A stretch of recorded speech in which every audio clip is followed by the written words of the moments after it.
What's up mga guys? Maayong adlaw nyo diha. So for this video mga guys, suba namin ninyo ganay buhaton ning adlaw mga guys. But before anything else mga guys, no, manito sa ninyo. So wala pa dugay-dugay, alargo ta sa C3 mga guys, no. Ganate palito nito sa university. Og ako lang po ning giubanan akong partner mga guys, basig na ko'y trabaho no. Kay gamiton no kay nila ang materials mga guys karong sunod semana. So kay di po ko mahimutang mga guys, kasi rin mga lakaw-lakaw, aw ba na lang ako siya mga guys, no. Kay dool ra po kayo ng C3 mga guys, atong gitrabahuan no. So wala gyud milaing tuyo diri sa C3 mga guys, no. Ang pagpangita ra gyud na niya materials na gamiton karong sunod semana. Unya kay wala mo ko kaila, aw siya na lang kung ipangita di mga guys. Oy, Guys, kita sa canvas para painting ba.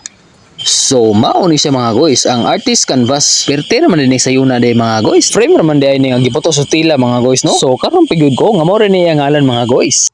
Na compile niya ng mga test paper ba. So di lang taman tingala mga guys, no kanang dugay kita sila magpamili. Inana mo gyud ang mga babayi. Ang malit sa dili paliton, magsigig pamili. Ay kapoy naman sig pamili, aw pabayra na oy. So kay dili po ko palupig, aw mili po ko diri mga guys. Pili-pili po sa nina dire. Lantaw lang ba. Hikap-hikap gamay pero dili gyud kumpalit ani. Kay apiki pagita ni mga guys. So kay burag kapoy man kog paabot-paabot ani, aw magpatadtaw na sa diri sa C3 mga guys, no. Tambay-tambay sa kadyo 3. Lantaw sa daplin masinay mo agi. Ayayay ko si iyo ko ani.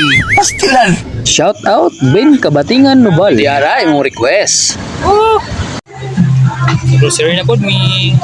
So kinahuman naman mi sa C3, mang grocery na po daw mi ani. For personal hygiene na rin mong pampalit mga guys, no. Budget na ni para sa saka bulan. Lantaw ko sa comparis mga guys. Doon yung kikignaong ginabalhakan na siya sa mga bayro noon. Kay budget rin yun ang kwarta mga guys. Kasi malapas niya gamay. So maayon na lang gani, kisakto rin kayo yung kwarta. Sabihin lang rin gamay pang allowance para sunod semana. Nakapasalamat dyan sa Ginoo, kisakto rin yun ang kwarta.